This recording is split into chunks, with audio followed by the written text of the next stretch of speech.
siguro next year, kapag hindi kahol ang Kongreso, kailangan kasi ng endorsement of, I think, 1/3 o higit 100 tao ang dapat na mag-endorse nito before even automatically sending it or endorsed to the Senate. Mawawala yung mga impeachment complaints and the evidence are not going to be expired in line with public's interest at the assassination threat. Kasi again, kahit mawalan ng puwersa sa galit ang tao kay VP Sara Duterte, the evidence are still there. You don't need to rush it.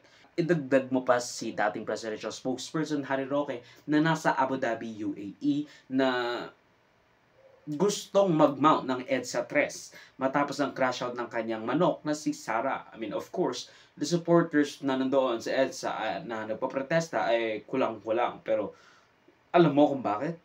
Aside from the fact na medyo OA at kahit si Sara hindi nagko-call for an EDSA People Power 3, busy ang tao sa kanilang buhay. Hindi pa ganoon kagrabe ang sitwasyon to shut down the entire system at magsara yung mga businesses at establishmento. Basically, hindi maiwanan ng mga DDS ang kanilang mga trabaho at responsibilidad to mount some half-assed attempt at an revolution, at a people power revolution.